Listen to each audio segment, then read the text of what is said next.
मैं डॉक्टर भामा अग्रवाल आपके अपने यूट्यूब चैनल पर आपका स्वागत करती हूँ, अभिनंदन करती हूँ।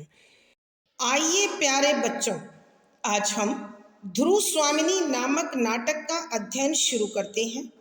इस नाटक के अध्ययन से पूर्व इसे सरल और सहज बनाने के लिए हमें इसकी भूमिका को समझना होगा, जो इस प्रकार है। ध्रुव स्वामिनी नाटक छायावादी साहित्यकार जयशंकर प्रसाद द्वारा रचित है, जो 1933 में प्रकाशित हुआ। यह भारतीय इतिहास के स्वर्ण युग गुप्त काल की पृष्ठभूमि को लेकर रचा गया। इसमें पुरुष सत्तात्मक समाज के शोषण के विरुद्ध नारी के विद्रोह द्वारा उसके अस्तित्व, अस्मिता, अधिकार, अनुचित विवाह से मोक्ष तथा पुनर्लगन की समस्या का समाधान प्रस्तुत किया गया है। यहाँ समुद्रगुप्त की मृत्यु से लेकर चंद्रगुप्त के राजा बनने तक के समय के घटनाक्रम को 3 भागों में विभाजित किया गया है। पात्र सूची: ध्रुव स्वामिनी, मंदाकिनी, कोमा, चंद्रगुप्त, रामगुप्त, शिखर स्वामी, पुरोहित, शकराज, खिंगिल, मिहिरदेव, सामंत कुमार, शक सामंत, प्रतिहारी, प्रहरी, दासी, कुबड़ा, बोना, हिजड़ा, नर्तकियां। प्रथम अंक इस प्रकार है। स्मरणीय बिंदु: नंबर 1, प्रथम अंक का आरंभ पर्वतीय प्रदेश में रामगुप्त के युद्ध शिविर में ध्रुव स्वामिनी के प्रवेश से होता है। नंबर 2, यह विजय अभियान केवल बहाना है। वास्तव में ध्रुव स्वामिनी के हृदय में चंद्रगुप्त के प्रति भावों का पता लगाना है। नंबर 3, इस कार्य के लिए रामगुप्त ने अपनी बहन मंदाकिनी को दासी के रूप में नियुक्त किया है, जो अपने उद्देश्य में सफल होती है, अर्थात वो ध्रुव स्वामिनी के हृदय में चंद्रगुप्त के प्रति कोमल भाव हैं, यह जान लेती है। नंबर 4, अयोग्य, कमजोर तथा विलासी रामगुप्त महामंत्री शिखर स्वामी के षड्यंत्र द्वारा गुप्त साम्राज्य तथा ध्रुव स्वामिनी दोनों को प्राप्त करता है, इसलिए हमेशा सशंकित रहता है, सशंकित, डरा हुआ। नंबर 5, रामगुप्त की अयोग्यता को जानकर शकराज उसे घेरकर युद्ध के लिए ललकारता है। नंबर 6, रस विलास में डूबा रामगुप्त कोई उत्तर नहीं देता तो शकराज 2 शर्तों के साथ संधि प्रस्ताव भिजवाता है अथवा भेज देता है। नंबर 7, शर्त के अनुसार ध्रुव स्वामिनी अपने लिए तथा गुप्त सामंतों की पत्नियां शक सरदारों के लिए मांगी जाती हैं। नंबर 8, गुप्त वंशीय प्रतिष्ठा के विरुद्ध रामगुप्त संधि की शर्त स्वीकार कर लेता है। नंबर 9, ध्रुव स्वामिनी अपनी प्रतिष्ठा की रक्षा के लिए रामगुप्त से प्रार्थना करती है, मगर वह इसके लिए तैयार नहीं होता। नंबर 10, शिखर स्वामी कहता है कि राज्य और राजा की रक्षा हर वस्तु देकर होनी चाहिए। नंबर 11, असहाय ध्रुव स्वामिनी सम्मान की रक्षा के लिए आत्महत्या को तत्पर होती है। उसी समय चंद्रगुप्त आकर उसे बचा लेता है। नंबर 12, चंद्रगुप्त स्वयं ध्रुव स्वामिनी के रूप में सामंत कुमारों को साथ लेकर शकराज से इस अपमानजनक शर्त का बदला लेना चाहता है, मगर ध्रुव स्वामिनी उसे ऐसा करने से रोकती है। नंबर 13, अंत में चंद्रगुप्त ध्रुव स्वामिनी व सामंत कुमारों को लेकर शकराज के पास जाता है। नंबर 14, चंद्रगुप्त की बहन मंदाकिनी के ओजस्वी गीत के साथ सब प्रस्थान करते हैं और पर्दा गिरता है। आइए प्यारे बच्चों, अब हम इस नाटक के पदों की व्याख्या कर उसे समझने की कोशिश करते हैं। पद संख्या 28, शिखर स्वामी। यह असंभव नहीं, किंतु महाराज अभी आपको दूत से साक्षात करके उपस्थित राजनीति पर ध्यान देना चाहिए। यह एक विचित्र बात है कि प्रबल पक्ष संधि के लिए संदेश भेजे। रामगुप्त, विचित्र हो चाहे सचित्र, अमात्य, तुम्हारी राजनीतिज्ञता इसी में है कि भीतर और बाहर के सब शत्रु एक ही चाल में परास्त हों। तो चलो, दोनों का प्रस्थान। मंदाकिनी का सशंक भाव से प्रवेश। प्रसंग। प्रस्तुत गद्यांश छायावादी साहित्यकार श्री जयशंकर प्रसाद जी द्वारा रचित ध्रुव स्वामिनी नामक नाटक के प्रथम अंक से लिया गया है। संदर्भ। यहाँ नाटककार उस घटना का उल्लेख कर रहे हैं जिसमें शक सैनिकों ने गुप्त शिविर को दोनों ओर से घेर लिया है और संधि की दो शर्मनाक शर्तों के साथ कि शकराज के लिए ध्रुव स्वामिनी तथा शक सामंतों के लिए मगध सामंतों की पत्नियां उपहार में दी जाएं। इस विषय पर रामगुप्त और शिखर स्वामी दोनों मंत्रणा के लिए उपस्थित हैं। ऐसे में शिखर स्वामी रामगुप्त को दूत से मिलने का सुझाव देते हुए कहते हैं कि व्याख्या, शब्दों के अर्थ साथ साथ। यह असंभव नहीं, किंतु महाराज।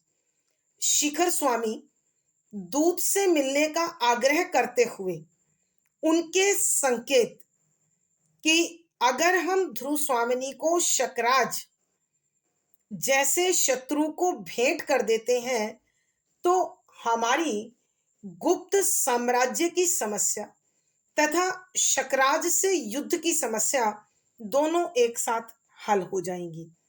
तो शिखर स्वामी भी इसका समर्थन करते हुए कहते हैं कि यह असंभव नहीं, कि यह कार्य नामुमकिन नहीं है।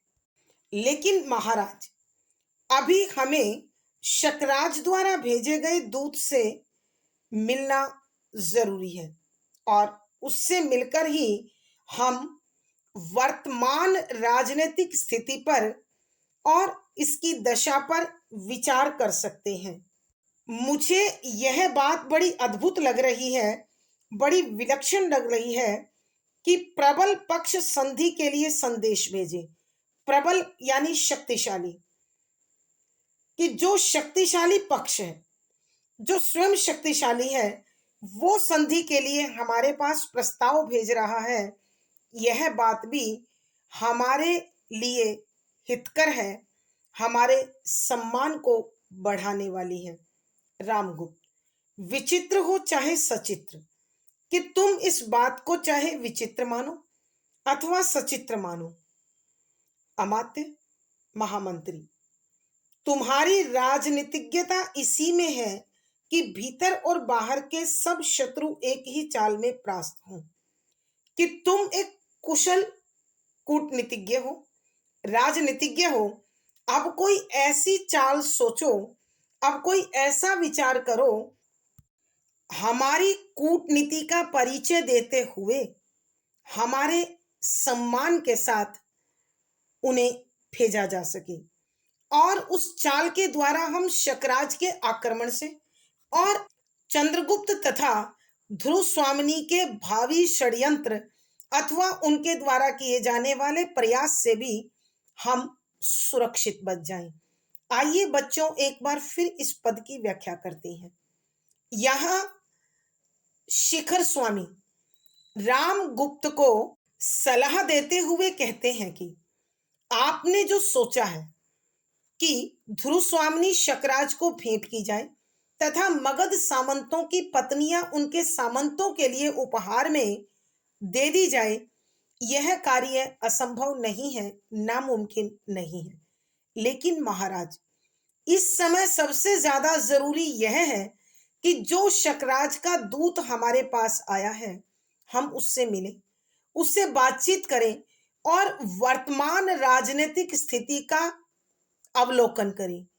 अर्थात कहने का भाव यह है कि जो संधि की शर्तें वो लेकर आया है, उसे यदि हम स्वीकार कर रहे हैं तो कुछ ऐसी शर्तें हम भी रखें ताकि निकट भविष्य में या आने वाले समय में वो हमारा हितैषी बनकर रहे, शुभचिंतक बनकर रहे, मित्र बनकर रहे। यही कूटनीति की मांग है। और वह रामगुप्त को उत्साहित करने के लिए यह भी कहता है कि यह बड़ी विचित्र बात है, जो शक्तिशाली वर्ग है, जो शत्रु इतना ताकतवर है, वह स्वयं हमारे पास संधि का संदेश लेकर भेज रहा है, तो स्वाभाविक है कि शत्रु कुछ विनम्र है, कुछ शांत है, तो हम उसकी विनम्रता और उसकी शांति का फायदा उठाएं।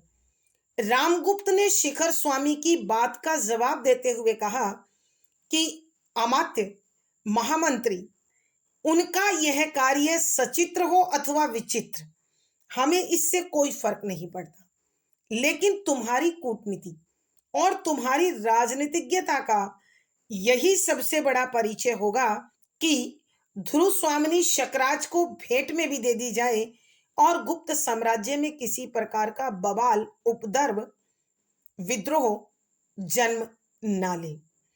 ऐसी स्थिति होने पर हम एक तरफ जहां शकराज के आक्रमण से बचेंगे, वहीं ध्रुव स्वामिनी और चंद्रगुप्त की बढ़ती निकटता और निकट भविष्य में अथवा आने वाले कल में उनके द्वारा हमारे विरुद्ध कोई कदम उठाया जाए, हम उससे भी सुरक्षित हो जाएंगे। अर्थात कहने का भाव यह है कि रामगुप्त शिखर स्वामी से आग्रह करता है कि आप नीति के अनुसार, कूटनीति के अनुसार, राजनीति के अनुसार किसी ऐसे सिद्धांत को खोजो जिसकी छाया में, जिसकी आड़ में हम अपनी इच्छा पूर्ण कर सकें। यहां रामगुप्त शिखर स्वामी से यही कह रहे हैं कि तुम्हारी समझदारी, तुम्हारी कूटनीति इसी में है कि तुम भीतर और बाहर के सभी शत्रुओं को अपनी एक इस चाल से परास्त यानी हरा दो, यानी सबकी हिम्मत समाप्त कर दो, ताकि आने वाले कल में हमारे सामने कोई खतरा खड़ा ना हो। तो चलो हम दूत से भेंट कर लेते हैं। दोनों वहां से चले जाते हैं और मंदाकिनी संदेह भाव लिए हुए वहां प्रवेश करती है।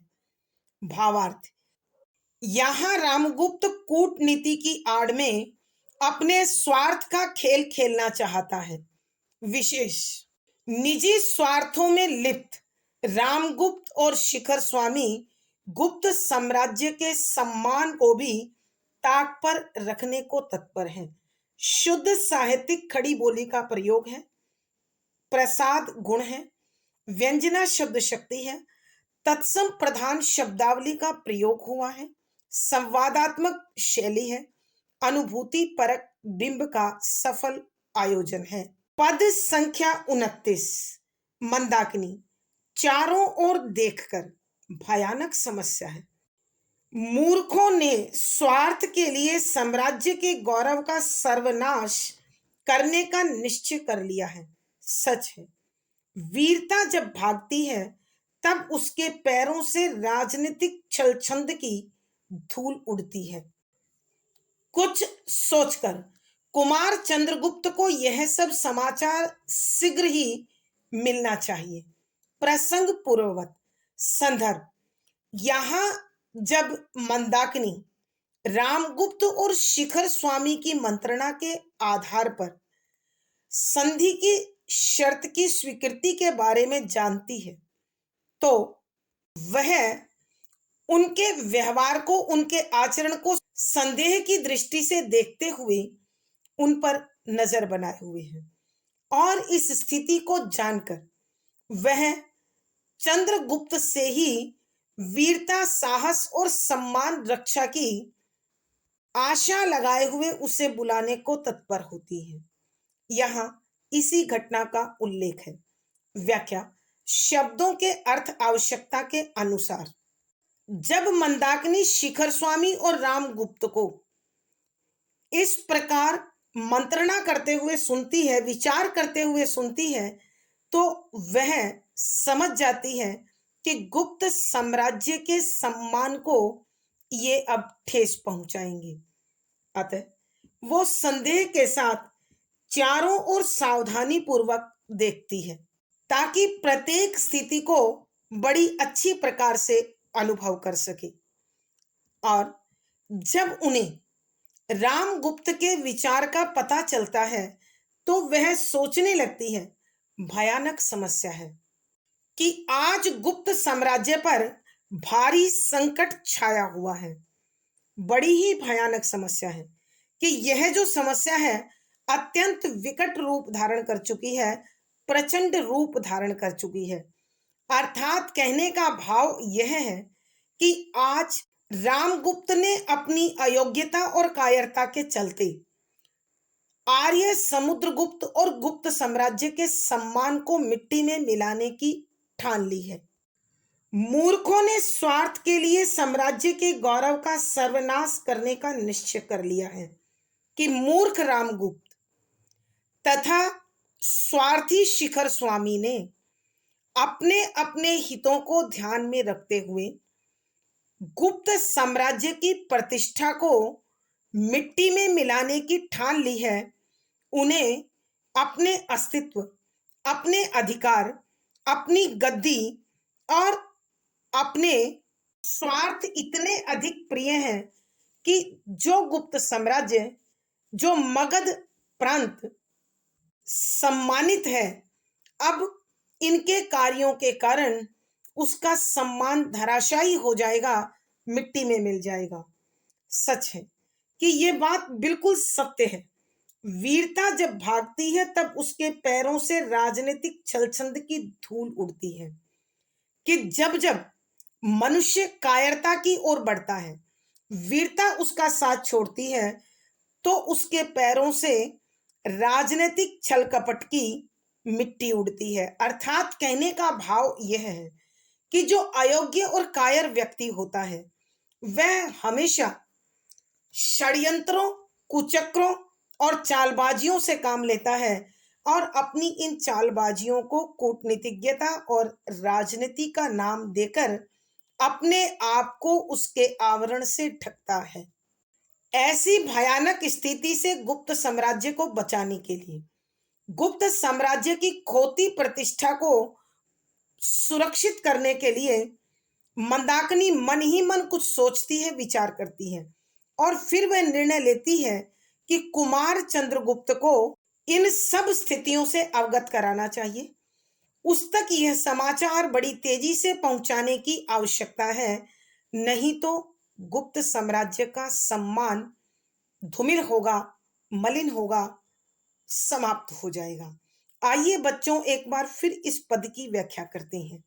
यहाँ मंदाकिनी जब रामगुप्त और शिखर स्वामी को आपस में मंत्रणा करते हुए सुनती है और उनकी इस मंत्रणा के उद्देश्य व निर्णय से परिचित होती है तो वह बड़ी चिंतित होती है और वह अपने आप से कहती है कि आज बड़ी भयानक समस्या उत्पन्न हो गई है, क्योंकि गुप्त साम्राज्य पर आज चारों ओर से विपत्ति मंडरा रही है।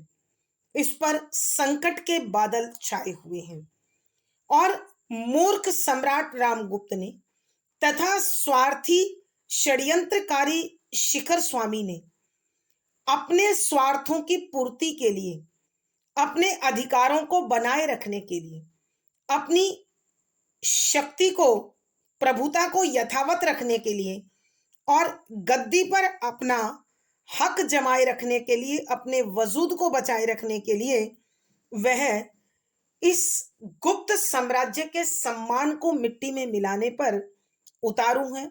यह कथन बिल्कुल सत्य है कि वीरता जब भागती है, कि जब मनुष्य कायर और अयोग्य होता है और वीरता के कार्यों से बचता है, साहसी कार्य करने से बचता है, तो उसके पैरों से राजनीतिक छल कपट की मिट्टी उड़ती है। अर्थात कहने का भाव यह है, जब जब मनुष्य वीरता को छोड़कर कायरता की शरण में जाता है, तो वह अपनी कायरता को छिपाने के लिए, अपनी अयोग्यता को ढकने के लिए कूटनीति और राजनीति का आवरण ओढ़ता है, ताकि उसकी कमजोरियों तक किसी की नजर ना पहुंचे। और फिर मंदाकिनी इस साम्राज्य की रक्षा के लिए विचार करके ये फैसला करती है कि कुमार चंद्रगुप्त को अब गुप्त साम्राज्य पर मंडराते बादलों के विषय में परिचित कराना अत्यंत आवश्यक है। तुरंत उनके पास यहाँ की स्थिति का समाचार पहुंचना चाहिए। केवल और केवल वही गुप्त साम्राज्य के सम्मान को सुरक्षित रख सकते हैं। भावार्थ, नाटककार के कहने का भाव यह है कि अयोग्य और कायर व्यक्ति जब जब इन पर स्वार्थ हावी होता है, ये अपनी कमजोरियों को छिपाने के लिए अनेक चालबाजियों का सहारा लेते हैं। विशेष यहाँ गुप्त साम्राज्य पर आई विपत्ति का कारण रामगुप्त की कायरता और अयोग्यता को दर्शाया गया है। शुद्ध साहित्यिक खड़ी बोली है, तत्सम प्रधान शब्दावली है, प्रसाद गुण है, व्यंजना शब्द शक्ति है, संवादात्मक शैली है, अनुभूति परक बिंब का प्रयोग हुआ है। पद संख्या 30। गूंगी के अभिनय में महादेवी के हृदय का आवरण तनिक सा हटा है, किंतु वह थोड़ा सा स्निग्ध भाव भी कुमार के लिए कम महत्व नहीं रखता। कुमार चंद्रगुप्त, कितना समर्पण का भाव है उसमें, और उसी का बड़ा भाई रामगुप्त, कपटचारी रामगुप्त, जी करता है इस कलुषित वातावरण से कहीं दूर विस्मृति में अपने को छिपा लूं। प्रसंग पूर्ववत।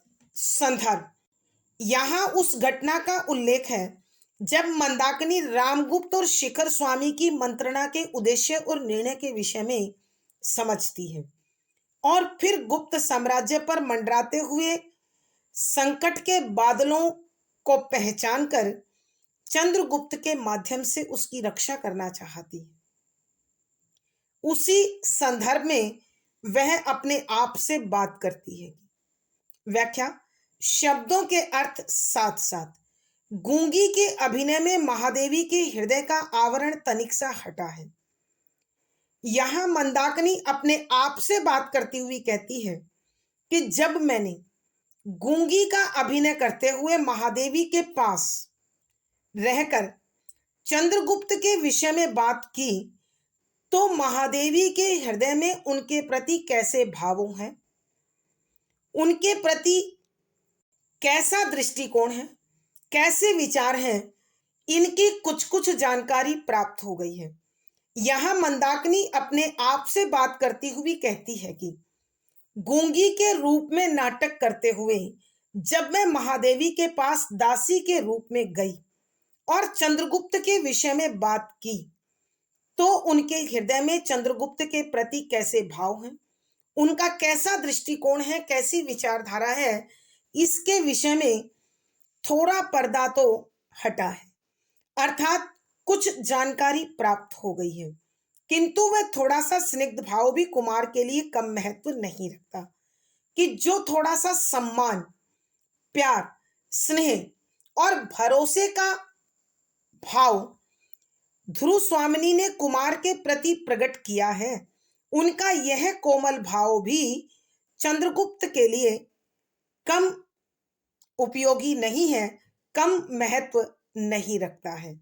अर्थात कहने का भाव यह है कि चंद्रगुप्त ने जो अपनी वाग्दत्ता को लाकर रामगुप्त को सौंप दिया, उससे उनके हृदय में यह विचार था, यह डर था कि कहीं ध्रुवस्वामिनी उनके विषय में अनुचित न सोचती हो। लेकिन उनकी बात से, अर्थात ध्रुव स्वामिनी की बात से, उसके विचार से यह बात स्पष्ट हो गई कि वह चंद्रगुप्त से अभी भी प्यार करती है। कुमार चंद्रगुप्त, कितना समर्पण का भाव है उसमें, कि चंद्रगुप्त, उसमें कितने त्याग की भावना है।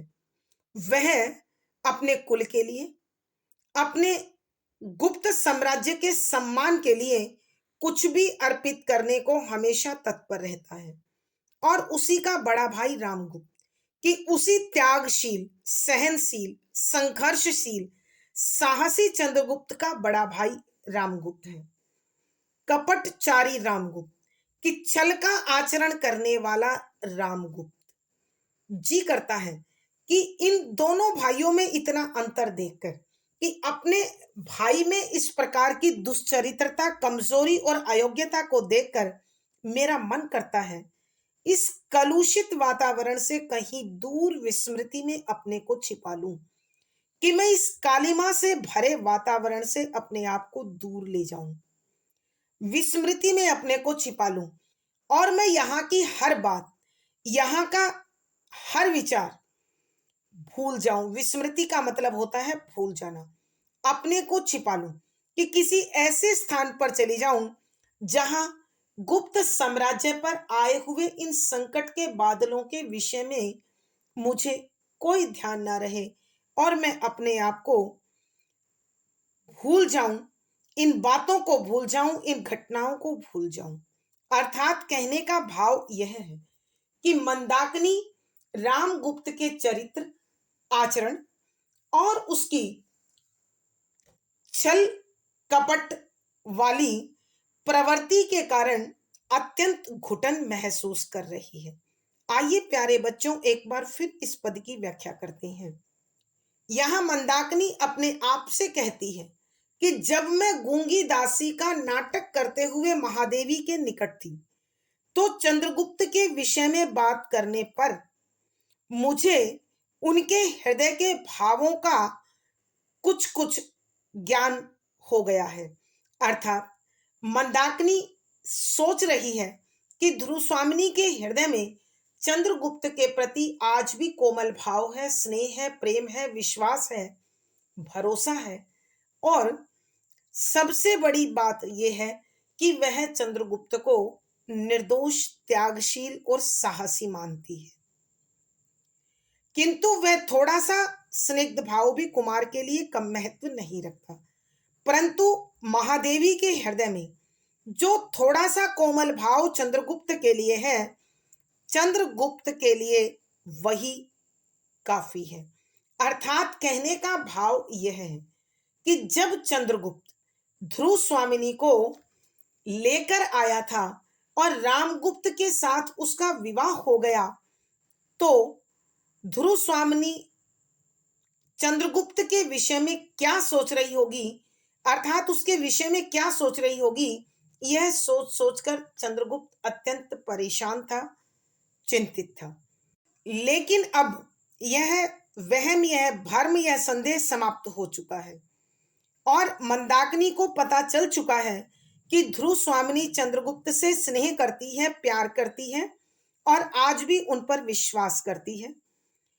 अब अपने आप से बात करती हुई मंदाकिनी कहती है कि कहाँ कुमार चंद्रगुप्त, उनके अंदर कितना त्याग का भाव है, कितनी सहनशीलता है, अपने गुप्त साम्राज्य के सम्मान के प्रति वो कितने सजग हैं, सावधान हैं। और एक उन्हीं का बड़ा भाई रामगुप्त, जो छल से भरा हुआ है और उसके इस कपट भरे आचरण के कारण मेरा मन अत्यंत दुखी है, चिंतित है, परेशान है, घुटन महसूस करता है। मन करता है कि मैं इस कालिमा से भरे इस दूषित वातावरण से कहीं बहुत दूर ले जाकर अपने आप को भूल जाऊं, इस साम्राज्य पर छाए संकट के बादलों को भूल जाऊं और रामगुप्त के द्वारा अपनाए गए कपट के आचरण को भूल जाऊं। अर्थात कहने का भाव यह है कि मंदाकिनी अपने परिवार में इस प्रकार की विषम परिस्थितियों के कारण अत्यंत घुटन भरा जीवन जी रही है और वह उससे मुक्ति चाहती है। विशेष यहाँ मंदाकिनी के चरित्र में वीरता और अपने वंश के प्रति सम्मान के भाव को दर्शाया गया है। शुद्ध साहित्यिक खड़ी बोली है, तत्सम प्रधान शब्दावली का प्रयोग हुआ है, शांत रस प्रसाद गुण है, व्यंजना शब्द शक्ति है, संवादात्मक शैली है और अनुभूति परक बिंब का सफल प्रयोग है। पद संख्या 31। पर मंदा, तुझे विधाता ने क्यों बनाया? सोचने लगती है, नहीं, मुझे हृदय कठोर करके अपना कर्तव्य करने के लिए यहां रुकना होगा। न्याय का, दुर्बल का पक्ष ग्रहण करना होगा। गाती है। प्रसंग पूर्ववत। संदर्भ, यहां मंदाकिनी जब गुप्त साम्राज्य पर छाए हुए संकट के बादलों को देखती है तो उस वंश की वंशज होने के नाते अपने कुल की मर्यादा को, सम्मान को, इज्जत को बनाए रखने के लिए तत्पर होती है। यहां उसके इसी विचार को उद्घाटित किया गया है। व्याख्या, शब्दों के अर्थ आवश्यकता के अनुसार। पर मंदा, तुझे विधाता ने क्यों बनाया? यहां मंदाकिनी अपने आप से बात करते हुए कहती है कि परंतु मंदाकिनी, तुझे विधाता ने किस उद्देश्य से गढ़ा है?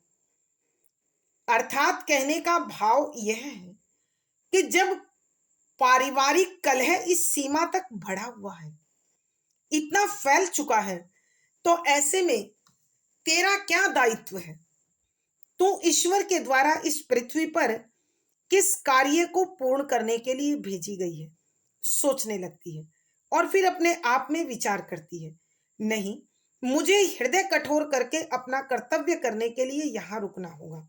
मैं अपने आप को इस घुटन भरे माहौल से दूर ले जाकर सब कुछ नहीं भूलूंगी। मैं अपने मन को मजबूत बनाकर, अपने हृदय को कठोर करके गुप्त साम्राज्य के प्रति अपने दायित्व को निभाते हुए यही रुकूंगी, ताकि मैं रामगुप्त के द्वारा अपने कुल को कलंकित न होने दूं।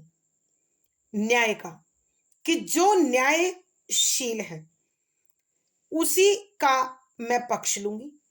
दुर्बल का, जो कमजोर है, पक्ष समर्थन सहयोग ग्रहण करना होगा कि मुझे इस समय उसका साथ देना होगा। कि आज जब गुप्त साम्राज्य पर ऐसे छल कपट से भरे कायरता और कलंक के बादल मंडरा रहे हैं, ऐसे समय में मैं अपना मन मजबूत कर गुप्त साम्राज्य के प्रति, अपने वंश के प्रति अपने दायित्व को समझते हुए यहीं रुकूंगी, ताकि मैं न्याय का और कमजोर का पक्ष लेकर उसे मजबूत बना सकूं। अर्थात उसके प्रति होने वाले अन्याय और अत्याचार से उसकी रक्षा कर सकूं। और अपने आप में गुनगुनाने लगती है। आइए प्यारे बच्चों, एक बार फिर इस पद की व्याख्या करते हैं। यहां मंदाकिनी अपने आप से बात करते हुए कहती है कि यदि मैं सब कुछ छोड़कर इस घुटन से दूर चली जाऊं और अपने आप को विस्मृति में छिपा लूं, सब कुछ भूल जाऊं, तो मंदाकिनी, कि तेरा जन्म विधाता ने क्यों किया है? अर्थात तेरा इस वंश के प्रति क्या दायित्व है? वह अपने दायित्व को समझते हुए कहती है कि अब मैं अपने मन को मजबूत बनाकर गुप्त वंश के प्रति अपने दायित्व का निर्वाह करते हुए यहीं रुकूंगी, ताकि मैं न्याय और कमजोर का साथ दे सकूं। अर्थात कहने का भाव यह है कि यह अनाचारी, दुराचारी, कपटाचारी शिखर स्वामी और रामगुप्त किसी के प्रति अन्याय अत्याचार न कर सकें, इसके लिए अब मेरा यहां रुकना अत्यंत आवश्यक है। भावार्थ। नाटककार के कहने का भाव यह है कि मंदाकिनी गुप्त वंश के सम्मान की रक्षा के लिए बड़ी वीरता के साथ, साहस के साथ खड़ी हो रही है। विशेष यहाँ मंदाकिनी के चरित्र में वीरोचित गुणों पर प्रकाश डाला गया है। शांत रस प्रसाद गुण है, तत्सम प्रधान शब्दावली है, अभिधा शब्द शक्ति है, अनुभूति परक बिंब और संवादात्मक शैली है। आज की कक्षा में प्यारे बच्चों इतना ही। अगली वीडियो में फिर मुलाकात होगी। पिछली वीडियो का लिंक डिस्क्रिप्शन बॉक्स में मिल जाएगा। आशा है पढ़ा गया विषय आपको समझ में आ गया होगा। अपने भाव व विचार कमेंट बॉक्स में लिखें। वीडियो को लाइक करें, शेयर करें और चैनल सब्सक्राइब करें। आपका दिन और जीवन मंगलमय हो, इसी शुभकामना के साथ आभार, धन्यवाद।